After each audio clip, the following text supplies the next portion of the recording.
luz por onde vais, sente os pés aonde pousas. Se alguém disser coisas más, diz que não ouças. Vê a beleza das pequenas coisas, a beleza das pequenas coisas, a beleza das pequenas coisas, a beleza das pequenas coisas.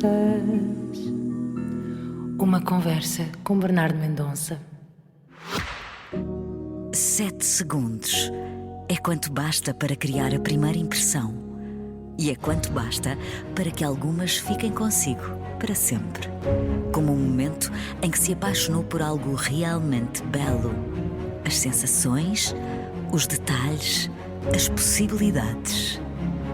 Ou como o instante em que vir pela primeira vez o DS7 Edition France, forjado na mais pura elegância francesa.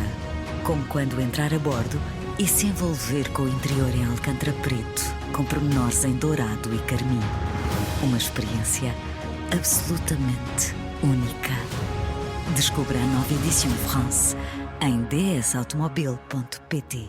Bastam 7 segundos. Olá, bem-vindas e bem-vindos à segunda parte da conversa com a comunicadora e autora e utopista e muitas coisas, Ana Markle, depois de termos escutado no final da primeira parte um áudio surpresa da sexóloga e amiga Tânia Graça. Antes de mais, um comentário, Ana. Então, a Tânia toca aí num ponto interessante na sua questão, porque eu sinto que a minha vida é um contínuo, ao contrário de algumas pessoas. Outro dia até li um artigo sobre isto, que é, há pessoas que veem a sua vida como se fossem capítulos. E que sentem que mudam, que estão sempre a mudar, que olham para trás. É como olhar para uma fotografia e dizer: ai, que cabelo tão estúpido que eu tinha, como é que eu usava esta roupa? Já não tenho nada a ver com esta pessoa. Não tenho nada a ver com esta pessoa. Eu não sinto isto. Eu, se pensar nas minhas primeiras memórias da minha vida, é como se o som do meu monólogo interior fosse exatamente igual ao que é hoje, que é interessante. Acho que é só uma perspectiva sobre a vida que me faz também ser muito compreensiva em relação às Anas todas que fui.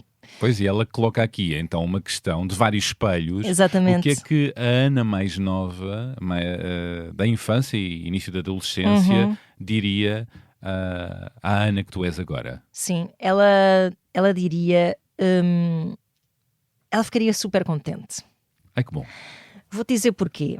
Porque quando eu era miúda achava que ser adulta era uma coisa completamente diferente do que é.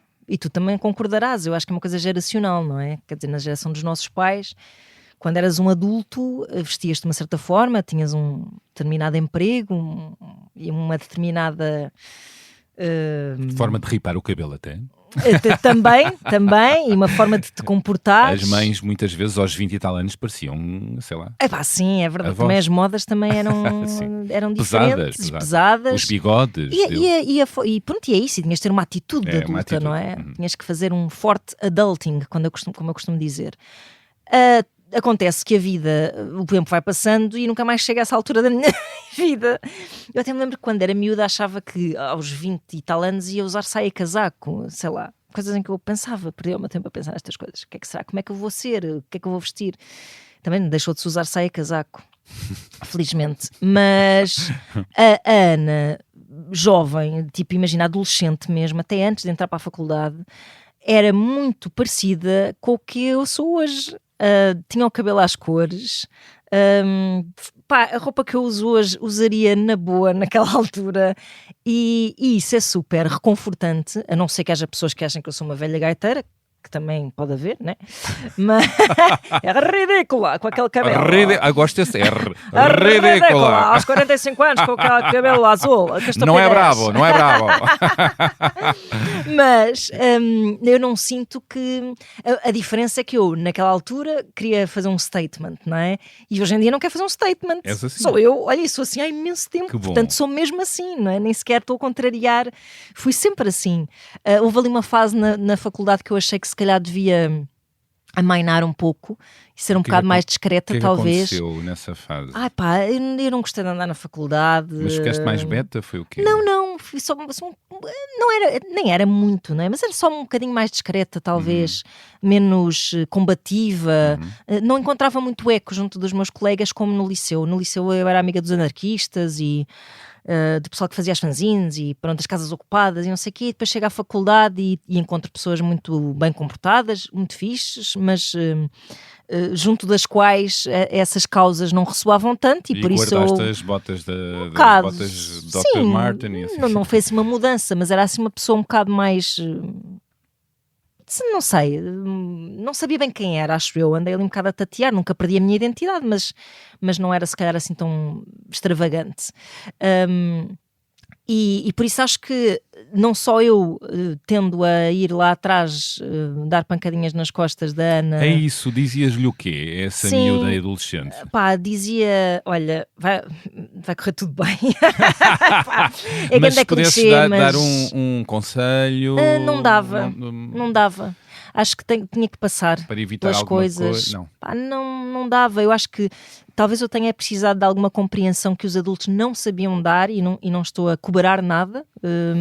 Não sabiam porque estavam preocupados com outras coisas e porque a parentalidade era uma coisa também um bocado diferente do que é hoje. Mas sentias-te infantilizada? Ou... Não, sentia-me o contrário. Sentia-me adultificada ou parentificada, como se costuma dizer, sim. E talvez precisasse mais de uma disponibilidade que os meus pais não tinham, estavam a trabalhar. Os dois, não é? Sim, tinham as suas próprias angústias, até inerentes à sua própria relação, ao seu próprio casamento, e por isso eu às vezes vou lá atrás dizer só à Ana, tipo, está tudo bem, estás bem, está tudo. Porque em relação assim, às coisas que fiz, estou ok, à forma intensa como eu sofri, é como se deve sofrer intensamente. Sim, claro que sim. Sobretudo quanto mais novo se é, mais intenso.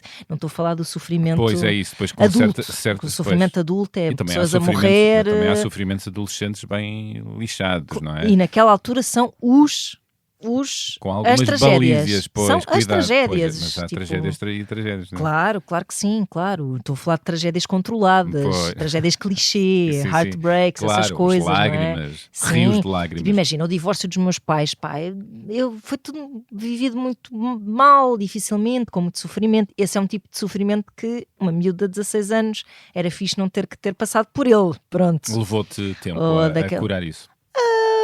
Sim, claro. Sim, levou tempo, sim.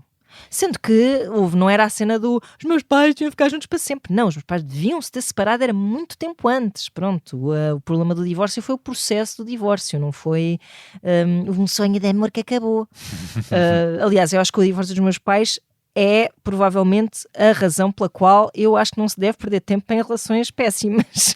Fez-te... Claro, é tipo, o que é que estas duas pessoas estão aqui a fazer? Sim, porque é que ninguém pega em si e vai à sua vida. Isso com para medo mim é de ficarem sozinhas, tanta gente, não é? Sim, ou com medo da infelicidade dos filhos, não é? Com medo de provocar esse sofrimento nos filhos, que às vezes é o medo que temos de provocar, não é nos filhos, é em nós próprios. Ou de arcar com essa culpa, pronto, com essa responsabilidade. Sendo que um casal que não está bem, não é? Passa essa claro, energia é enlumbrando, mas é bem pior, não é? Verdade. E quando tiveste o teu filho, foi quando recorreste à terapia? Sim. Só aí? Tinha tido uma experiência assim fugaz. E porquê que decidiste? Porque a minha ansiedade estava, obviamente, não é? Como é que eu não previ que isto ia acontecer? Porque às vezes ainda penso assim, mas porquê que eu decidi ser mãe? Onde é que eu estava com a cabeça? Eu sou a pessoa mais ansiosa do mundo. Claro que eu ia sofrer. Disparou. Claro que sim, sobretudo porque na altura. Sentiste a responsabilidade assim. Com um ser vivo e agora? que se desfazia nas minhas mãos, praticamente, não é? Super frágil, super dependente. Eu sou uma pessoa que lida muito mal com a dependência dos outros, em relação a mim, não é? Com a codependência, não lido bem com isso. E coitadinho, ali é uma questão de sobrevivência, não é? Claro. Não estamos a falar de dependência emocional, também é, mas é de sobrevivência. E eu queria fazer tudo por ele, mas de uma forma em que eu não sentia amor, eu só sentia angústia e preocupação, pronto. E a partir do momento em que eu começo a perceber, tipo, que eu não conseguia descer as escadas com o meu filho ao colo, com medo de cair das escadas, eu penso assim, terapia já, rapidamente e em força. E assim foi. E assim foi. E assim é. E foste curando também as dores de mãe, mas também as tuas, para além de mãe, não é? Claro. Depois, entretanto, está tudo relacionado, não é? E, aliás, quando falamos do síndrome de impostor e etc., também se aplica à forma como eu desempenho a maternidade. Também a questiono bastante. E o trabalho e tudo, não é? Tudo, outros não é? departamentos foste trabalhando, não é? Sim, e está tudo ligado. Passou a ser um lugar que te é imprescindível, não é? Porque o teu filho tem 5 anos, não é? Está há 5 anos que fazes terapia e pretendes continuar, E pretendo continuar. Às vezes de uma forma mais exaustiva, outras mais espaçada. Arruma-te os sentimentos, a cabeça, a forma como olhas os outros e tu própria. Sim, para já. Eu de facto gosto, não é? Gosto de me analisar. Gosto de pensar sobre mim. Sim. Eu fazia-o muito a escrever. Depois perdi um bocado esse hábito, que é bastante saudável, e a terapia permite-me ouvir-me falar.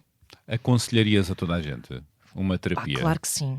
Claro que aconselho. Não é só quando as pessoas estão muito mal. Não. Aliás, eu até me lembro há esta ideia ainda, não é? Ela me ter essa conversa até com a minha psicóloga, porque ela disse, não, esta é a altura, acho que foi depois assim numa pausa que fizemos, ela disse, esta é a altura, se está melhor, é a altura boa para, com alguma lucidez e capacidade de autoanálise, trabalhar-se coisas que não são urgentes, pronto. Eu há dias estava a falar com um amigo, teve uma situação menos boa na vida e teve terapia, e depois acho que o psicólogo disse-lhe, não sei se foi exatamente ele o primeiro a dizer, pronto, agora já está bom. E eu fiquei a pensar, será? Nós somos tão complexos. Eu acho... Agora já está bom, pode ir viver sem problema nenhum. Eu acho que eventualmente há um dia em que tu tens alta. Pronto, claro, sim, claro. Não é? Mas claro. A pergunta é se a terapia... Agora, não é porque, por exemplo, a minha mãe... Pronto, é de outra geração, não é? E ela resiste muito a essa ideia. Eu andei sempre muito em cima dela para ela fazer terapia. E ela, super cética, e faz parte mesmo daquela geração. Acham que aquilo é quase um placebo, não é? E havia a ideia de que quem fazia terapia era maluco, né? Nessa geração. Pronto, claro, e precisava estar mesmo muito mal. Maluco, e mais depressa ias ao psiquiatra do que ao psicólogo, não é? Pois, é verdade. Os comprimidos. Claro, comprimidos para resolver. E a minha mãe às vezes ainda questiona um bocado também o papel da terapia na minha vida. Quando eu me queixo de alguma coisa, ela insinua-se um bocado, tipo, não andas a fazer terapia para quê?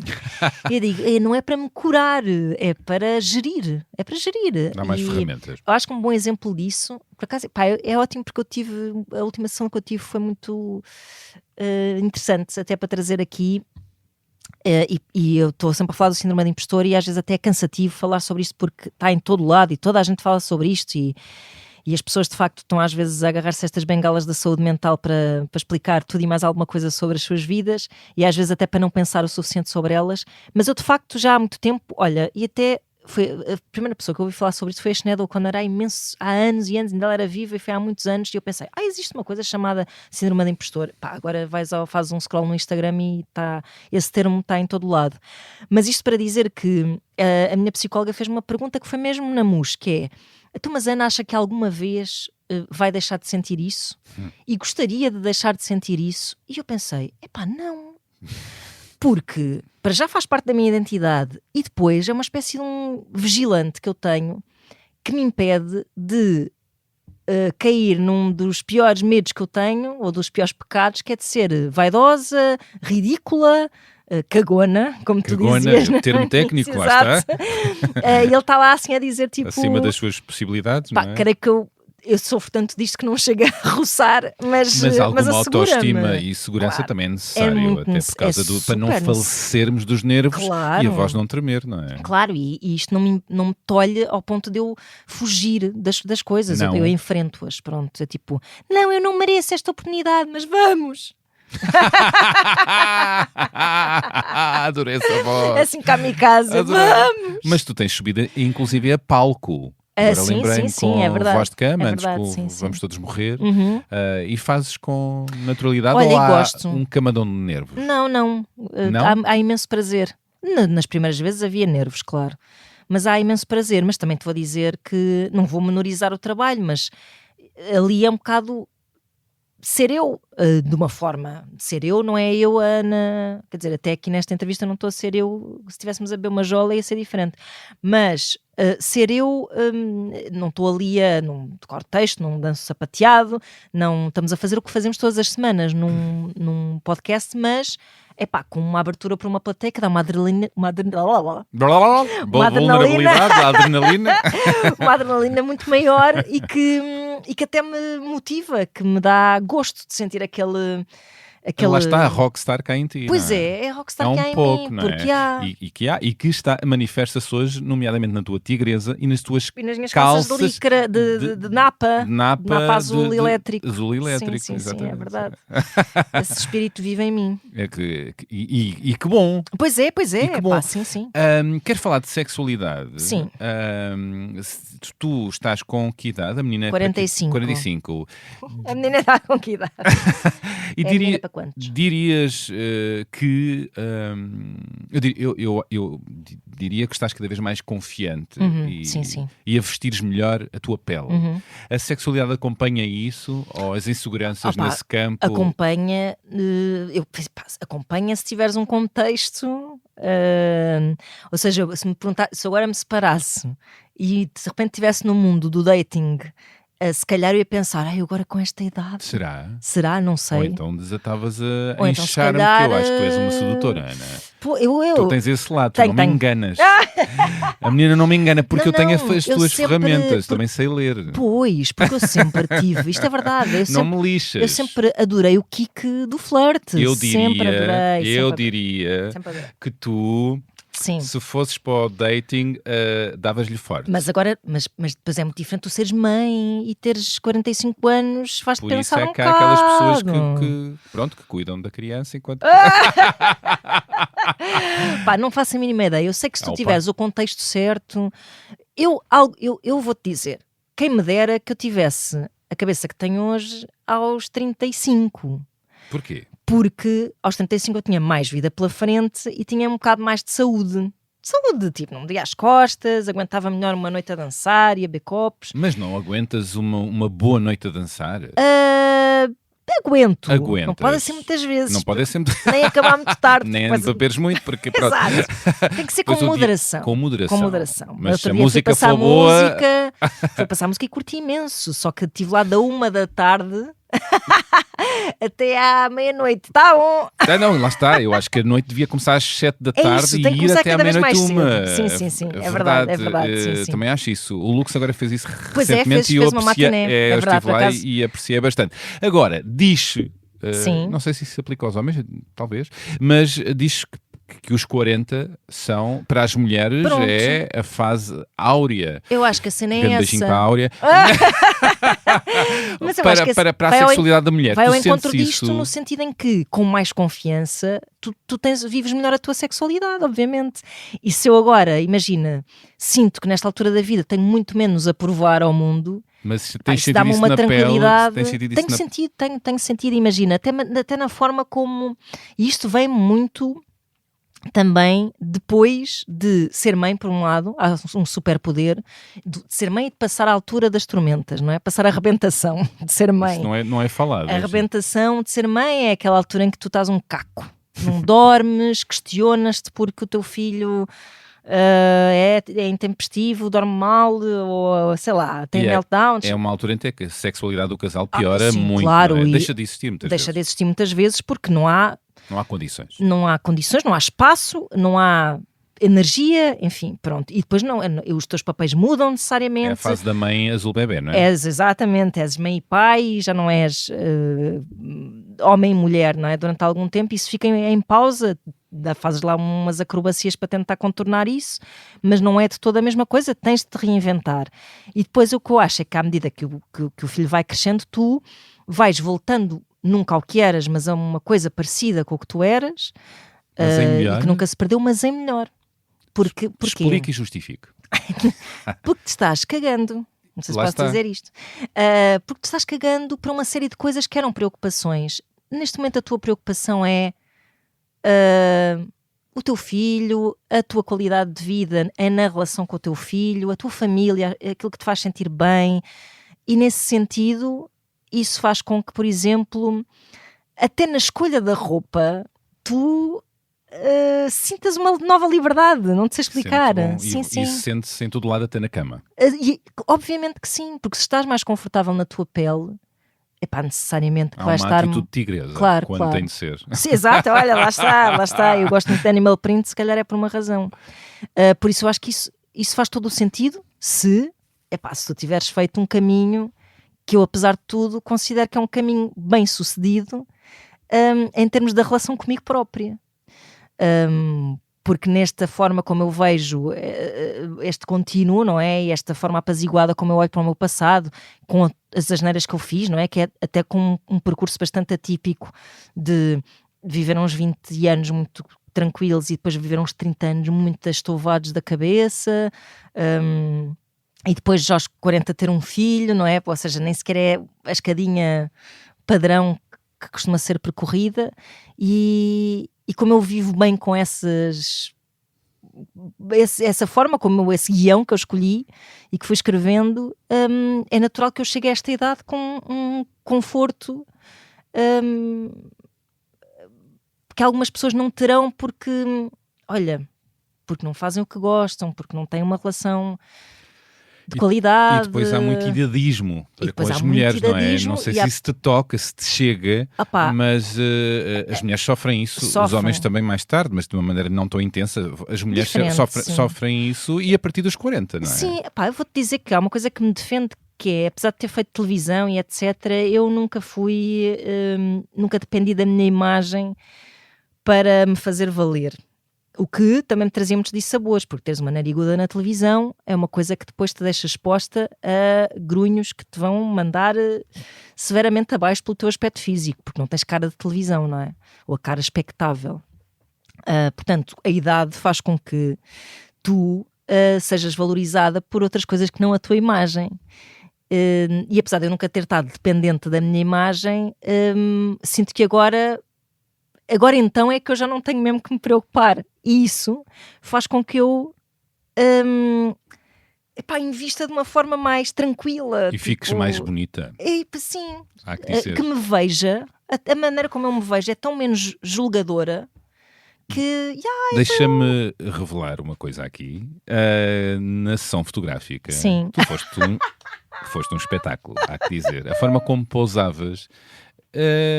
já vestia-te bem e tu estavas mesmo à vontade. E nós dizíamos, agora top model, agora agora não sei o quê, agora um bom ambiente, escritora moderna. Agora... E foi... Tu fizeste ali uma entrega e eu depois, claro, comentei, nota-se logo que tens escola de modelo, não é? Claro, de modelo de mãos, respondi eu. Mas... E depois falámos dos pés e por aí fomos. Exatamente. Não, mas eu acho que isto seria uma circunstância muito mais constrangedora para mim há 10 anos. Por exemplo, estar aqui a tirar fotos e... Senti que estavas bem na tua pele. Sim. E isso é estou sempre ali a fazer piadas e... Sim, mas é? Super sexy, super sensual. Pois, isso é muito belo. É também o que eu acho sensual nos outros. Super belo ver alguém assim, que mesmo com humor e não sei o quê, mas de facto está a vestir-se bem. Não está confortável consigo. Sim. E com o seu print tigresa.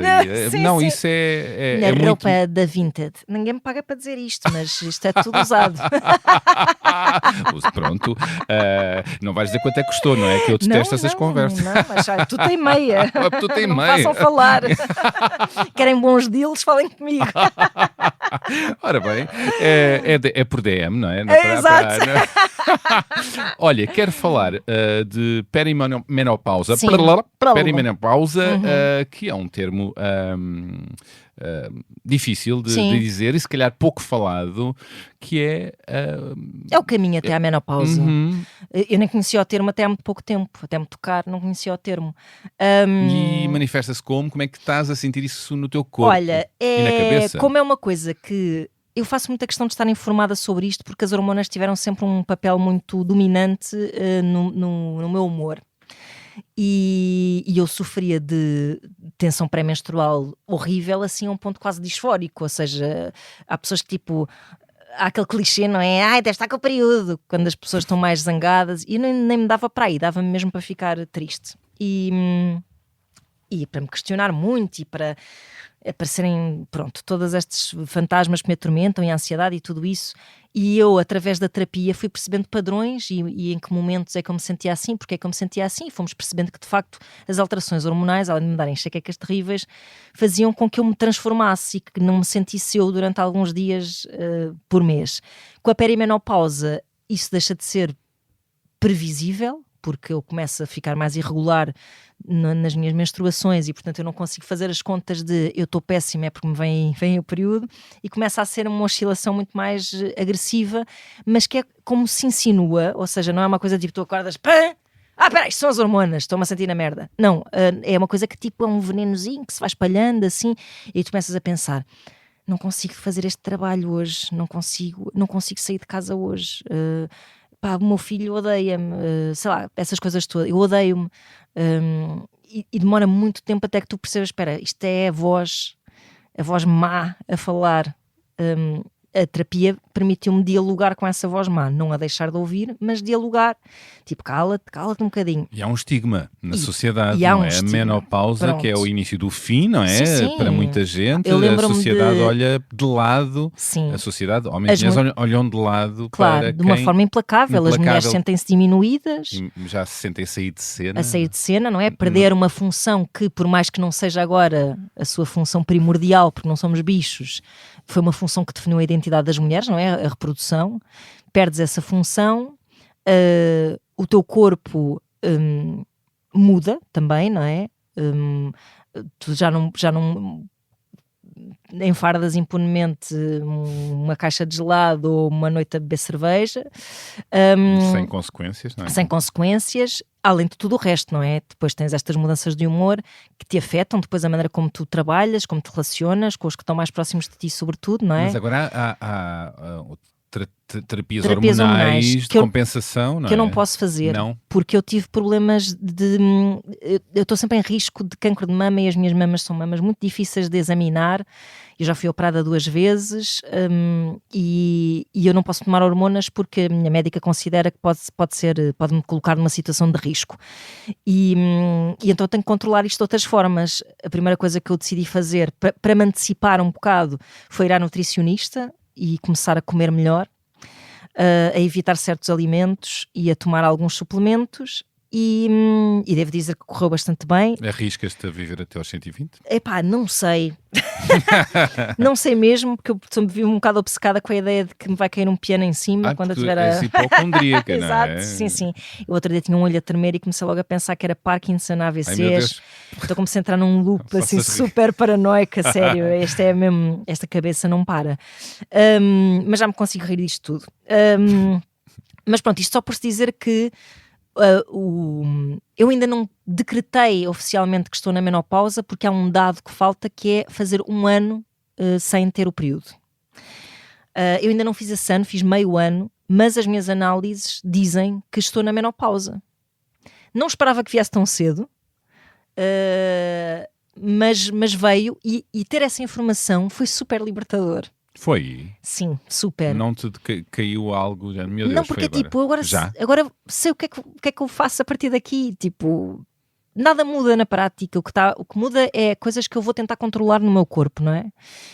E nesta questão das flutuações do humor e etc. Mas que eu já estou mobilizada para tratar delas, de alguma forma.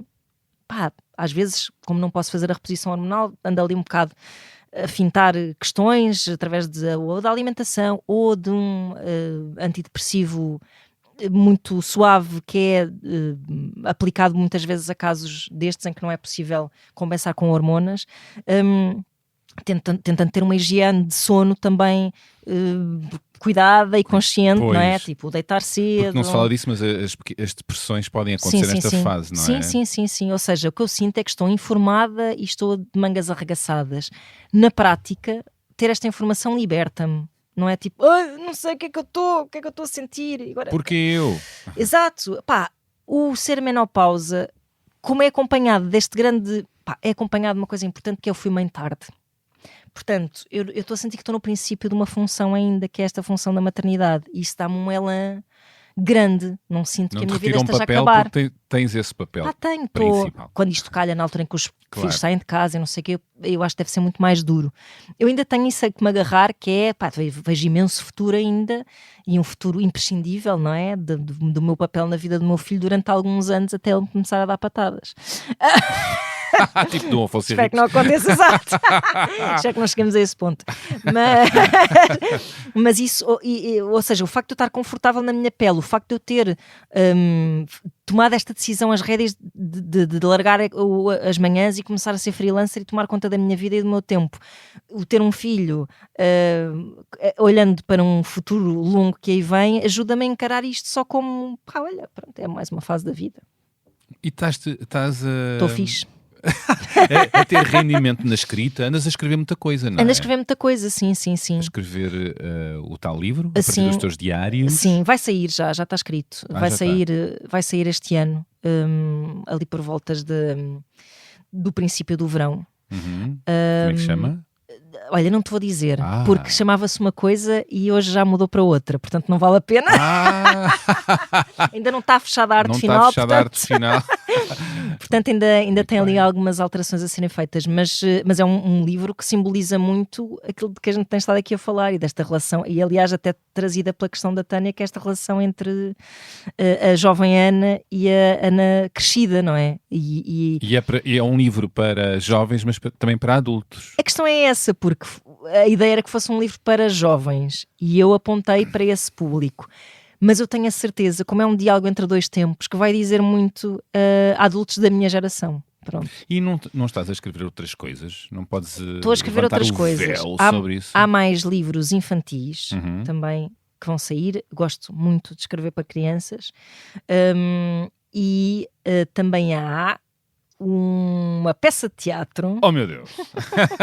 Dramaturga. Eu não sei se posso falar muito sobre isto, mas é uma experiência que eu não tive ainda e que vai ser também dirigida a um público mais, na verdade, a intérpretes mais jovens.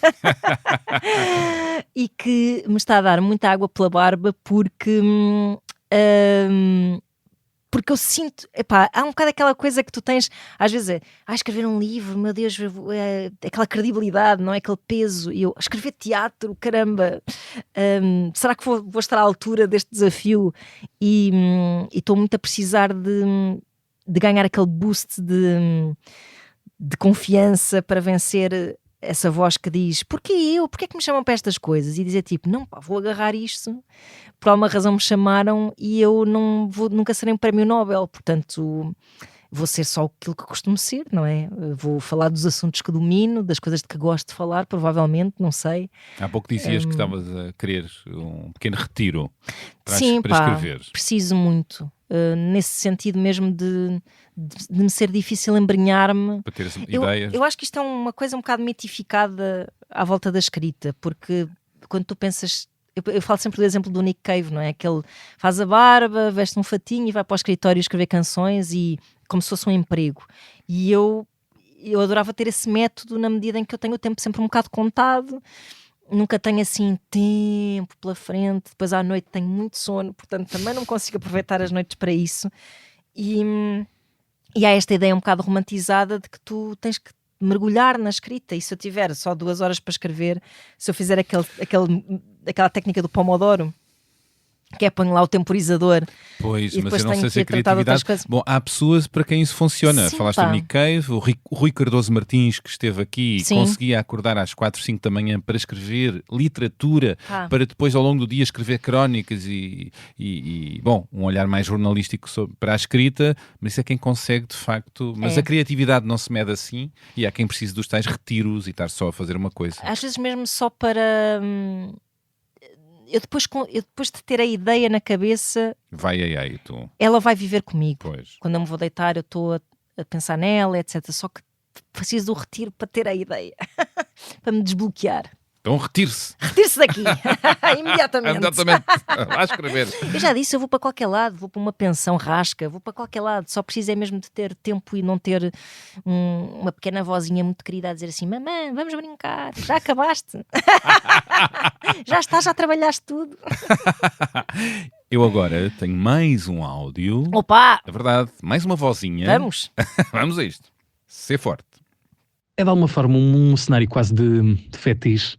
Imaginar que uma pessoa que comunica connosco todos os dias, uma pessoa que mostra a sua arte frequentemente junto de nós. Há uma espécie de fetiche, uma coisa muito sólida e muito concreta, que tem que ver com a ideia do que é essa pessoa que se mostra e essa pessoa na sua verdade. E lamento informar quem está a ouvir este programa, este podcast maravilhoso do meu amigo Bernardo a esta hora, que a convidada dele tem uma fronteira quase inexistente entre essas duas causas, a pública e a privada. A Ana Markel é, sucintamente e muito aprofundadamente, aquilo que se mostra, aquilo que se faz, em que se faz ouvir, em que se faz ler, há muitos e bons anos. Eu já era admirador da Ana antes de nos cruzarmos. A Ana para mim já era uma entidade com um nome associado ao risco, à novidade, à descoberta, e tornou-se central na minha vida, obviamente, quando cá cheguei a Lisboa. Há pessoas a quem devemos um sentido de Porto, e Ana Markel, quando aterrei neste novo país que é Portugal, e existem vários países dentro de um Portugal, e eu vim de um país diferente dentro deste país, para aqui, para Lisboa. Ana Markel foi um lugar de acolhimento, e rapidamente passei e galguei essa fronteira do admirador para o colega, e depois, algum tempo depois, do amigo. Sim, aprendi com ela que o lugar da amizade é um lugar sagrado. Não vale a pena exagerar na tentativa de entrada, e não vale a pena fazer por nada deste mundo e correr o risco de lá sair.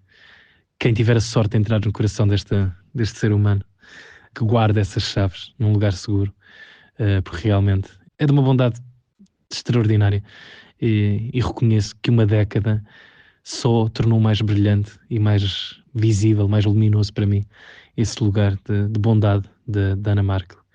É uma amiga, é uma colega e para sempre uma pessoa admirada. E garanto-vos, para quem ouve e quem lê e quem vê Ana Markel hoje em dia no seu grande mundo de Instagrammer, pode muito bem crer que Ana Markel é exatamente aquilo que se mostra. E isso, de alguma forma, num mundo cheio de personas e cheio de lugares aparentemente públicos, com tantos rococós, Ana Markel é Ana Markel. E isso é uma coisa bem fixe.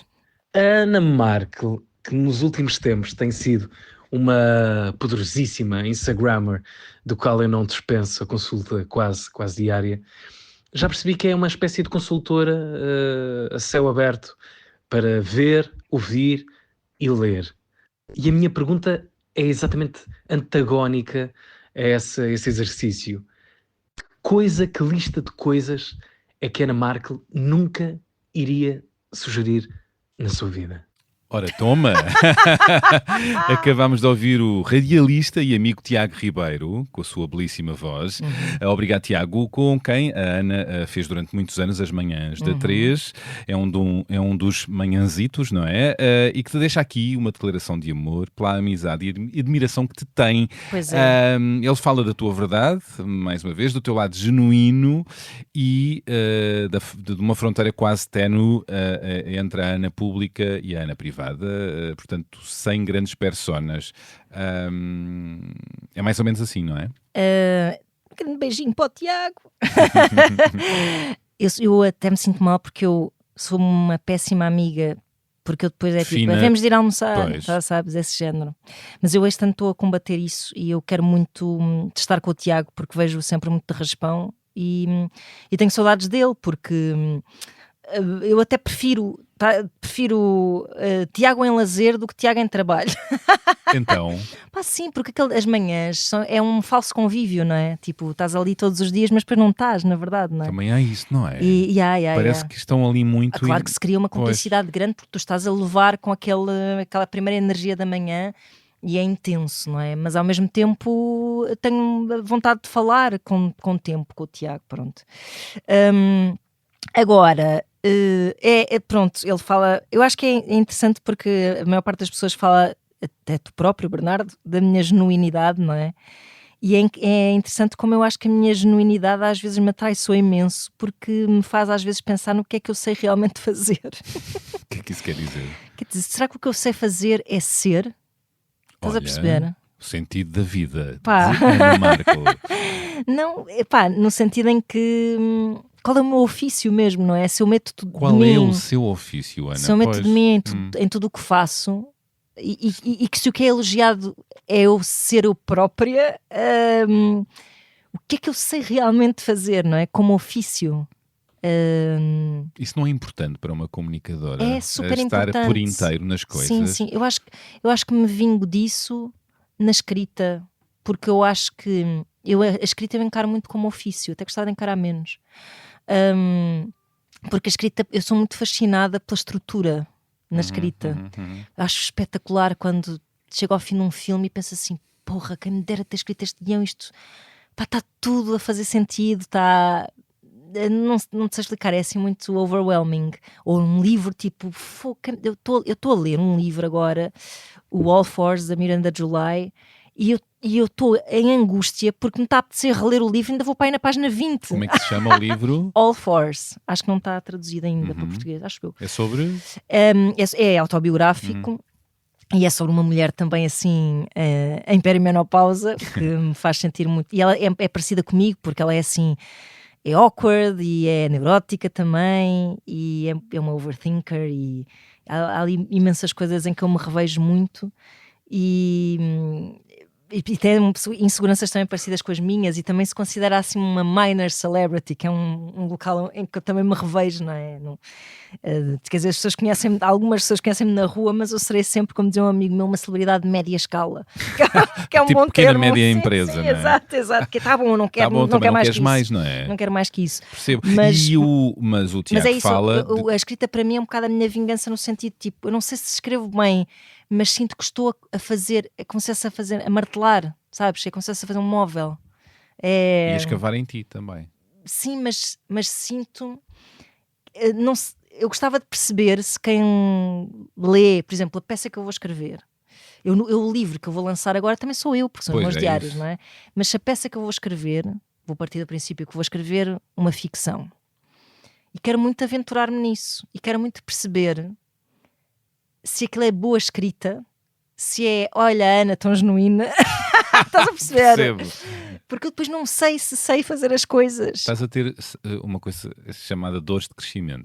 Pois é. Mas isso é uma boa... Mas é um bom desafio, é um bom desafio. Isso. Eu estou a dizer isto sem... Estou a dizer isto sem mal, estou mesmo assim a pensar, tipo, a genuinidade, o ser ela própria, és tão genuína, as pessoas vêm-me dizer, gosto dos teus conteúdos, és tão genuína, penso assim. Isso é porque nos meios onde andas, volto à pergunta, há demasiadas máscaras? Provavelmente, mas também tem a ver com coisas muito práticas, como por exemplo, porque é que eu disse sempre que não era radialista? Porque eu nunca me dispus a saber mexer numa mesa, a liderar uma emissão na mesa. Nunca puseste a mesa na Nunca rádio? pus a mesa na rádio. Porque tenho muitos complexos em relação à minha coordenação. E por mais que eu tentasse, olha, o Tiago, aliás, ainda me deu umas aulas disso, e eu achava, isto de facto é fácil de fazer, mas penso sempre, não consigo, pá, e estranhamente ou não, o meu filho é igual. Porque é que eu não conduzo? Pá, porque acho que, além de provocar ansiedade, a ideia de conduzir, acho tipo, não vou conseguir, e no entanto, eu tive aulas de condução, e então? E conduzi carro já. Mas já tens a carta? Não, porque no fim, isto foi em 2018, portanto já tentei muitas vezes e desisti, não foi há muito tempo. E eu fiz o código e passei à primeira no código, e depois estava a fazer já as aulas de condução e já tinha para aí umas 20, e depois fui de férias para os Açores, tive um acidente de moto e parti a perna, e o código prescreveu, entretanto, na minha recuperação. A minha história é tão parecida. A sério? Sem a moto. Pá, e depois também pensaste, agora não vou voltar atrás. Também. Pô, estás a ver? Prescreveu tudo, em todos os sentidos. Tipo, a vontade prescreveu também, não é? A motivação prescreveu. Mas não pensas voltar? Penso. O meu filho outro dia disse-me assim: devias aprender a conduzir carros. Eu, o teu irmão foi só aos 40. Ele foi aos 40. Quando foi pai? Quando foi pai, sim. É uma boa motivação, mas ao mesmo tempo também me provoca imensa ansiedade a ideia de conduzir com o meu filho lá atrás. Estás a ver? Tipo... Mas depois também, pronto. Ai, filho, é muito difícil ser eu. Tens uma mãe com a minha mãe conduziu sempre. Com mais idade. Meu pai não conduzia. Posso ligar claro, a tua mãe, com certeza. Teu irmão, Existem Ubers e eu auxilio muito a minha mãe através de Ubers, não é? Mas claro que dava muito mais jeito, até para levar a passear e assim, não é? E até para eu fugir, estás a ver? Por exemplo, para eu ir para o meu retiro, vou ter que ir de autocarro, já viste como pouco glamouroso é? Não, e depois ele limita, não é? Claro, não podes ir para todo lado. Não vou para... Pronto, é isso. Pronto, olha, e o Tiago lançou a pergunta: que lista de coisas é que Ana Markel nunca iria sugerir na sua vida? Xiça, penico. É que eu não consigo... Coisas que não gostas mesmo. Coisas Portanto, que não gosto. Sugeririas, não é? Não estaria na tua lista. As únicas coisas que eu não sugiro é todo o conteúdo que apregou. Olha, não sugiro que não vão ver o Jordan Peterson. Aquelas palestras do demónio que ele faz, por exemplo. Sugiro que não vejam aquele filme do... Isto acaba aqui, hein? Como é que se chama? Isto vai acabar aqui. Sabes do que é que eu estou a falar? Não. O livro foi um best-seller. It All Ends... Estou maluca. É uma história basicamente de um filme que foi feito a partir de um livro sobre relações abusivas e violência, que é tipo o pior filme que eu já vi, a coisa menos educativa que eu já vi. Aquilo é quase um elogio da violência. Sim, é mesmo uma coisa péssima. Ou seja, todas essas tentativas trapalhonas de cavalgar oportunisticamente causas, não consigo ser específica em relação às coisas.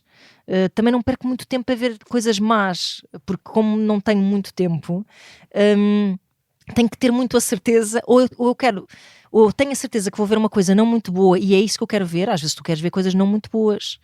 Eu posso até confessar aqui que quando eu estou a fazer as tarefas domésticas, eu estou a ouvir reality shows, tipo Secret Story, assim. Sim, ainda hoje? Relaxa-me imenso. Sim. Ainda hoje? Sabes o nome dos concorrentes? Sei. Diga-me um. Neste momento? Diga-me um. Neste momento tens a Yuri, a Sandrina, tens o Bruno de Carvalho também, voltou, Miguel Vicente, tens a Inês. A Inês. Sim. Pronto. A Joana Diniz. Pronto, sim. Olha, não faço ideia. Estás a ver? Não frequento. Isto é terrível, mas não é terrível. Sabes quem é que me percebe? Dulce Maria Cardoso. Já partilhámos este gosto. Grande beijinho para a Dulce, de quem eu gosto bastante. Que também tem este fetiche, porque é tipo slice of life, sabes? Será? E eu gosto. Agora não tanto. Agora não tanto. Estou certo, pois. Mas por acaso a Dulce, o que gostava de ver até era em direto, a emissão em direto. É um bocado perverso o olhar, não é? Também há. Muito, é super perverso. Mas eu sempre tive esta coisa. Que alimenta a perversidade. Eu sempre tive esta coisa de tipo ficar a ver as pessoas, ficar a ver as interações, ficar a ver pessoas que são completamente fora da minha bolha, como é que se comportam. Isto parece horrível, parece que estou a ver o National Geographic. Pronto, a mas não é isso, mas é um bocado, assim, tipo, nem todas as pessoas pensam, agem como eu, e até quanto mais... Ou então nem pensam. Ou nem pensam, exato. Mas até para mim é catártico, porque eu sou uma pessoa que não discute aos gritos. Com o tempo fui ganhando bastante assertividade, mas não sou uma pessoa que faça tipo, não, pã, e bata com a porta, então eu vejo aquelas pessoas a fazer aquilo e sinto uma certa catarse, tipo, tipo, dá-lhe, pois. Não dá-lhe também não, que eu não patrocino essas coisas. Com a porta. Mas tipo, é assim que as pessoas se portam. Muito bem. Vamos dar música à nossa conversa. Vamos. Que músicas é que podemos ouvir agora? Tivemos no início Bowie. Sim. E o que é que podíamos ouvir agora? Olha, eu vou rapidamente dizer porque é que escolhi o Bowie, porque foi a primeira música que me emocionou na minha vida. Eu tinha uns 9, 10 anos quando o meu irmão me mostrou e me falou da letra e eu, lá está, já com a minha hipersensibilidade, comovi-me imenso a ouvi-la, e depois escolhi uma música que fala da minha história de amor, porque foi banda sonora para ela e que se chama I Love You Honey Bear, é do Father John Misty. Eu gosto muito do Father John Misty e desse álbum em particular, é verdade. Ele passa cá a vida e vem agora, este ano vem um festival ao Calorama, exatamente, foi anunciado há pouco tempo. E pronto, foi a banda sonora desta minha história que depois até, curiosamente, deu um filho e tudo. Pois é, essa história já tem quantos anos? 6 anos? É uma história com on and off, mas conhecemos há quase 20 anos. Sim. Sim. Verdade? Sim. Conhecermos? Sim. Pois, e olha, uma história com recomeços. Com Isso é maravilhoso. Interlúdios muito longos pelo meio. Que giro. E reencontraram-se. Sim, nunca nos perdemos, na verdade. Nunca nos perdemos um do outro. Disso. Pois é. E de repente, pumbas, e uma relação assim mais séria. Sim. Agora mesmo oficialmente há 10 anos, sim. Que giro. Então lança a música, vamos ouvir? Vamos. I Love You Honey Bear, do Father John Misty.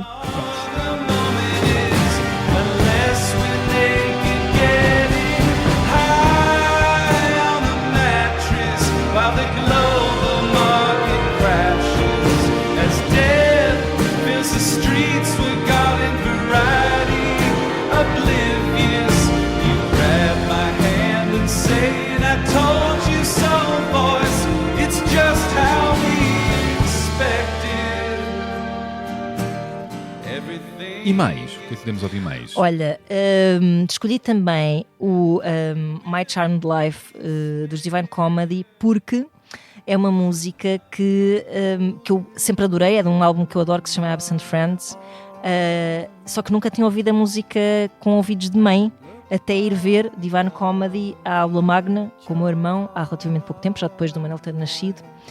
E eles estavam a tocar o best-of em ordem alfabética, que é uma ótima forma de criar um alinhamento num concerto. E quando chega ao Si, eles começam a tocar, então, o Charmed Life, não é? O Si. E eu começo a ouvir aquilo e começo a ouvir a letra e eu, nunca percebi, nunca ouvi com atenção esta letra, que no fundo é o Neil Hannon a olhar para o seu filho e a dizer, que espero que ele tenha uma vida tão...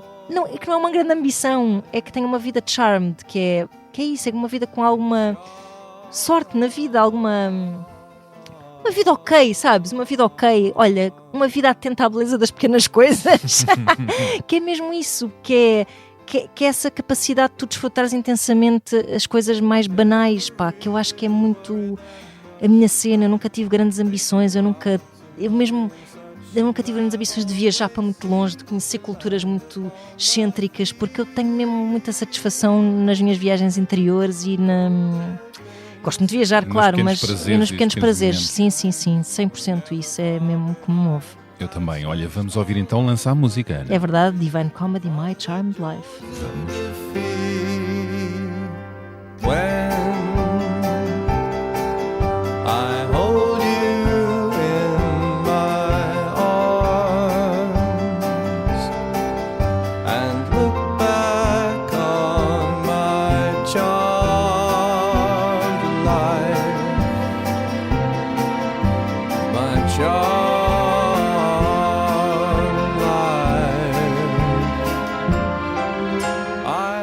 A terceira música? E a terceira música vem ao encontro de também, se calhar, deste amor que eu ainda tenho à jovem Ana e que depois se reflete num amor, que apesar de nós termos falado de como eu tenho agora se calhar um bocadinho menos de fé no futuro, porque de facto a extrema-direita está a ter um grande ascendente e está a moldar muito a cabeça de muitos jovens também no sentido de um retrocesso, mas eu não gosto nada de conversa estes jovens de hoje. No meu tempo é que era bom, eu abomino essa conversa. E por acaso foi um vídeo que eu publiquei no Instagram e que teve muito sucesso. Foi em resposta a um seguidor que me dizia: não, a música de hoje é uma porcaria toda e os meus amigos, as pessoas com quem eu trabalho não gostam das mesmas bandas que eu. E depois ele elencava que eram bandas que tinham sido gloriosas nos anos 90 e que hoje em dia já não se fazia música boa. E eu explicava-lhe que o que acontece é que quando tu chegas à vida adulta, tu não tens tanta disponibilidade para conhecer coisas novas. E tu ligas o rádio e achas que aquilo é a música. E passas a ter um ouvido um bocado M80. Exato, não é? Ou nostalgia. Claro, super M80, porque achas que já não se faz música como no teu tempo, quando na verdade o que acontece é que tu tens ótimas memórias de quando eras jovem e que estás a tentar recuperá-las e também tens muita preguiça de descobrir e que até admito que hoje em dia provoca alguma preguiça porque a profusão de informação é tanta que tu ficas com grande FOMO. O que eu faço é, eu pego no Spotify todos os anos, quando o ano começa, faço uma lista álbuns de 2023, 2024, 2025 e vou juntando lá os discos novos que eu quero ouvir para organizar um bocado a informação e para depois ir ouvindo com calma. Claro que não tenho o mesmo tempo que tinha e essa pessoa que me colocava essa questão também não terá. E ninguém tem, na verdade, porque tu ouvias o mesmo disco 150 vezes num dia, se fosse preciso. Sabias as letras de cor, se calhar ouvias em cassete e por isso as coletâneas, nem passavas à frente, ou tinhas as coletâneas. Best-of, já tínhamos ouvido tudo, já não havia mais do que aquilo de relevante. Sim, já tinhas tudo. Os lados B já havia tudo, já tinhas esmiuçado tudo. E hoje em dia tu ficas com uma grande ansiedade de... Pronto, e aquilo se calhar até te bloqueia um bocado. Mas eu não desisto de ouvir uma música nova. E uma banda que deu imenso sentido aos meus dias nos últimos anos é esta banda, que são os Jockstrap. A música chama-se Concrete Over Water. Estamos a falar de miúdos, estou a ser super paternalista, não são nada miúdos, têm quase 30 anos, mas que são, pronto! Deixa pensar que o Kurt Cobain se matou com 27, não é? Pois é. Portanto, são miúdos que são super talentosos, não terão se calhar o mesmo tipo de verve punk que tinha se calhar o rock ou a música alternativa do nosso tempo, que também não tinha, porque depois rapidamente foi assimilada pela indústria e massificada, mas é uma banda que faz uma música muito até quase intelectual, é super emocional, mas também muito pensada, com muita boa escrita de música, com muito boa performance, com estruturas desafiantes e quero muito calar as pessoas que acham que não se faz música boa hoje em dia, porque com esta sugestão. Este álbum I Love You Jennifer B é espetacular e o Concrete Over Water em particular é uma canção zorra. Então vamos ouvir esta canção zorra. Light and dark at once, never lonely and wholly metronome. So dazzlingly dark because of its bright, and truth is good and God is light. The space behind the sky on which the darkness depends on in the creation. Maravilha, e trouxeste Rita Lee. Pois foi. Não enquanto a música da Rita Lee, por acaso é pena. Pois é, também podia ter trazido, também é verdade. Mas o livro, pois é, olha... outra biografia, também tem o livro. Portanto, a Rita Lee já tinha lançado uma biografia outra. Tinha, sim, senhora. Eu não li essa. E depois lançou a primeira biografia, era mais, eu não li também, mas era mais sobre o trabalho, não é? Sobre o seu percurso. Apesar de ser, não era secamente sobre o trabalho, mas era mais focada na sua carreira. E escrita antes dela descobrir que tinha cancro. Portanto, obviamente, quando ela acha que o assunto está arrumado, não está minimamente arrumado, descobre que tem um cancro e isso dá-lhe uma perspectiva sobre a vida completamente diferente e por isso eu gostei muito desta biografia porque é pesado pelas circunstâncias, mas ela é leve a vivê-las e isso é... Eu estranhei, eu não costumo levar muitos livros para a mesinha de cabeceira, não é o sítio onde eu mais gosto de ler, mas estranhei ter esse livro na mesinha de cabeceira e até comentava com os meus amigos, eu não devo estar bem. Eu na minha mesinha de cabeceira tenho o livro da Rita Lee com cancro, portanto, e ando a ler aquilo avidamente na cama, o que é que se está a passar comigo? Sim, porque lá está, porque isto é um elogio à vida, pois não é? Pronto, eu acho que a verdade é esta. Tem umas imagens duras, bem duras de vez em quando, uns choques de realidade. Claro que sim. Não é? O discurso dela com as enfermeiras, a decadência física, com o marido, mas também uma ode ao amor e o que é que o amor pode ser. Estás a ver, e eu ainda sigo o Roberto Carvalho no Instagram e ele está sempre a colocar uns vídeos lindíssimos dela e... Ouviste o podcast sobre um podcast? Não. Podcast mas quero ouvir. Parte daí. Esta ideia da vida nada se leva. Está bem, não leva. Também não acredito. Não sei. Pronto, eu gostava de acreditar, mas não acredito que a gente leve nada e que se lembre e que pronto. Mas esta coisa, tu deixares um companheiro de vida a recordar com saudade e felicidade o teu amor. Quando vejo as pessoas a chatearem-se por minudências, penso mesmo tipo, qual é a memória que tu vais deixar, não é? Tipo, eu quero deixar marca no meu filho e nas pessoas que eu amo, tá bom.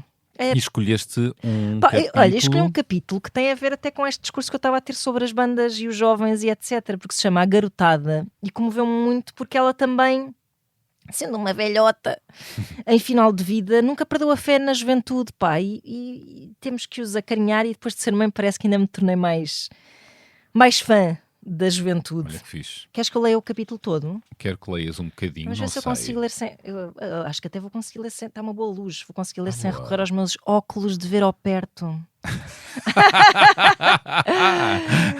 Volta e meia recebo cartinhas de fãs e alguns são bem jovens, contando como o meu trabalho com a música mudou a vida deles e lamentando que antes não tinham idade para assistir a um show meu. Fico no céu lendo essas coisas e me emociono quando escrevem que não são aceitos pelos pais por serem diferentes e como as minhas músicas são uma companhia e os libertam nessas horas de solidão. Dia desses, um menino, rejeitado pela família por ser gay, me disse que pensou até em desistir desta vida, mas que ao ouvir as minhas músicas decidiu ficar. Dá vontade de pegar todos no colo e cantar baixinho no ouvido deles. Você não está só, é só um nó que precisa ser desfeito. A gente, quando muito jovem, tem um pé no eu contra o mundo. Quando eu era uma adolescente contra o mundo, desenhei numa cartolina uma ilha deserta rodeada por tubarões e escrevia nela o nome das personas não gratas que eu mandaria para lá. Assim eu desopilava o fígado do ódio. Do outro lado da cartolina desenhei uma ilha paradisíaca onde eu gostaria de ficar com gente bacana. A ilha do ódio tinha professores, alguns vizinhos, parentes chatos, colegas falcianos, Natalie Wood e quem mais eu fosse odiando. Na ilha do amor era só James Dean e eu. Tinha mais de panca pelo James Dean. Mas sinto que é mais complicado ser jovem hoje, já que nunca tivemos essa superpopulação no planeta. Haja competitividade, culto à beleza, ter filho ou não, estudar, ralar para arranjar trabalho, ser mal remunerado, ser bombardeado com trocentas informações, lavagens cerebrais. Eu queria dar beijinhos e carinhos sem ter fim nessa moçada e dizer a ela que a barra é pesada mesmo, mas que a juventude está a seu favor e de repente a maré de tempestade muda, fazendo o barquinho seguir até a sua ilha deserta e ensolarada de amor. Diria também para não planejarem nada a tão longo prazo, que a frustração pode assombrar, o que não significa não ter sonhos, apenas que eles não caem do céu. Diria também um monte de clichê, que vale a pena estudar mais, pesquisar mais, ler mais.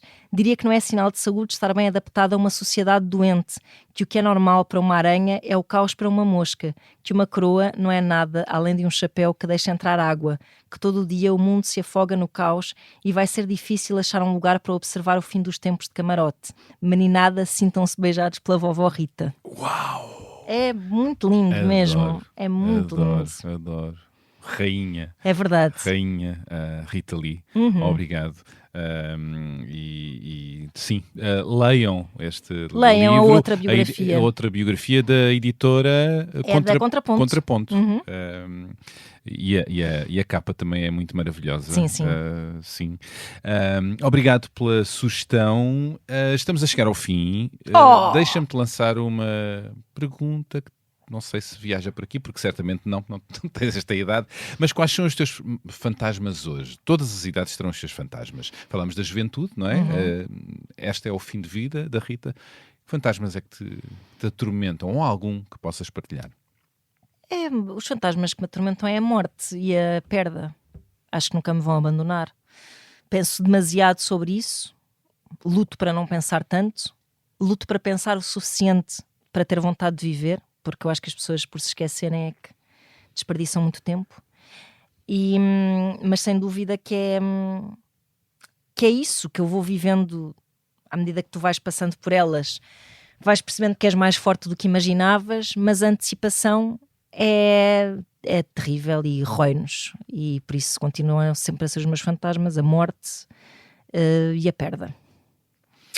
Pois. A minha, a dos outros. Exato, essas dores a que não conseguimos fugir numa vida. A vida tem sido boa para ti? Tem sido.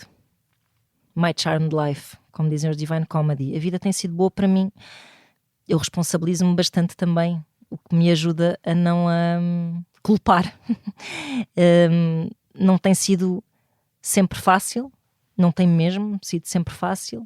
O que ainda é mais difícil para já uma passei por neurótica, umas boas, claro, melancólica. mas também te ajuda a pôr os pés no chão, porque a neurose também parte muito de uma cabeça que corre muito atrás do seu próprio rabo, não é? E quando te acontecem assim as verdadeiras tragédias da vida, preferia que não acontecessem, mas fazem-te pensar que ancoram-te um bocado ao tempo presente, e eu acho que isso é isso que eu preciso, é de estar mais no presente. E não fazer turismo no passado, não nem fazer no turismo futuro. no passado, abraçá-lo, mas também, como dizia a Rita Lee, não fazer planos.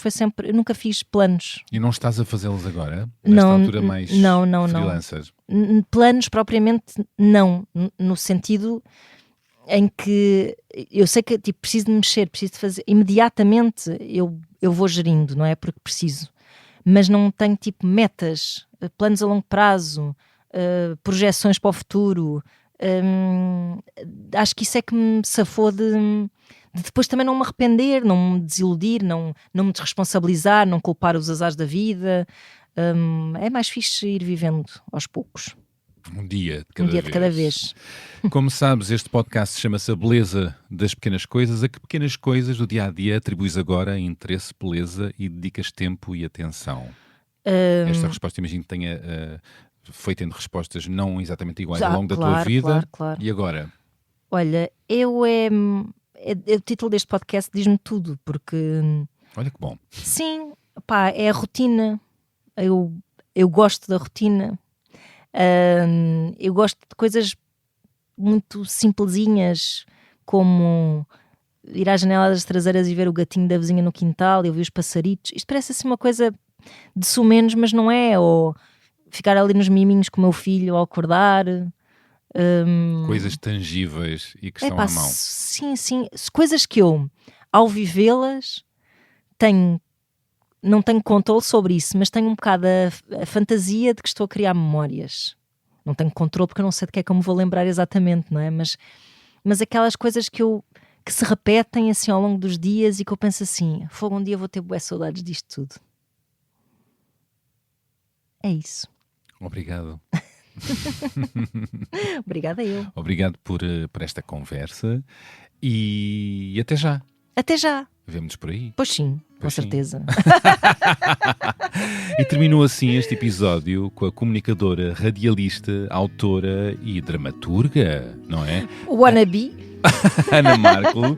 Espero que tenham gostado. Se sim, façam-se ouvir, enviem críticas, sugestões, opiniões, fumos, raios, coriscos, o que for, coraçõezinhos e isões e pulmões e outras coisas que os emojis contêm. Rins, fígados. Por acaso eu andei a ver com uma amiga, a Patrícia Portela, estive a trocar mensagens sobre a quantidade de vísceras que os emojis têm e andamos entusiasmados com os pulmões e com o coração realista, mas temos pena que não haja mais. Pois é. É verdade. Umas tripas. Coisas que acontecem. Partilhem o podcast com a malta boa que vos rodeia. Podem encontrar-me por aí nas redes sociais. Gosto sempre de vos ler e saber o que pensam. Como sabem, o genérico deste podcast é da autoria da Márcia, feito com a colaboração de Tomara. As fotografias são do Nuno Fox e foram fabulosas aqui com a Ana. A edição áudio é de João Ribeiro. E pronto, é tudo por agora. Volto para a semana com mais uma pessoa convidada. Até lá, tenham boas conversas com empatia. Ana, como é que te despedes das pessoas? Uma frase, uma ideia, um som? Um som? Estou a brincar. Agora eu roncava assim. Era ótimo. Por acaso é um melhor bom final. Vou-te dizer que é um bom som. Porque quando eu me estou a rir com muita vontade, às vezes chamo um ronco. Às vezes assim, tipo... Tipo aquela... A Cláudia... Não é uma...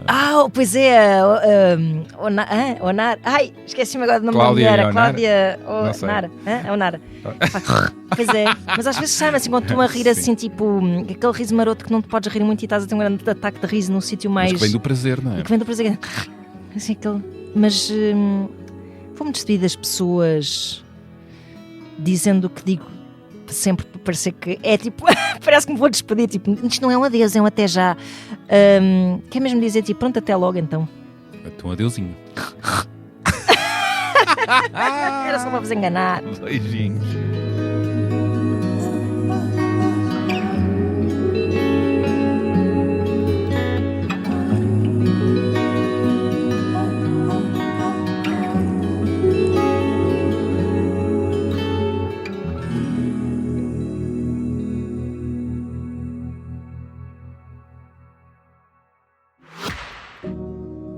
7 segundos é quanto basta para criar a primeira impressão e é quanto basta para que algumas fiquem consigo para sempre, como um momento em que se apaixonou por algo realmente belo. As sensações, os detalhes, as possibilidades. Ou como o instante em que vir pela primeira vez o DS7 Edition France, forjado na mais pura elegância francesa. Como quando entrar a bordo e se envolver com o interior em alcântara preto, com pormenores em dourado e carmim. Uma experiência absolutamente única. Descubra a nova Edition France em dsautomobile.pt. Bastam 7 segundos.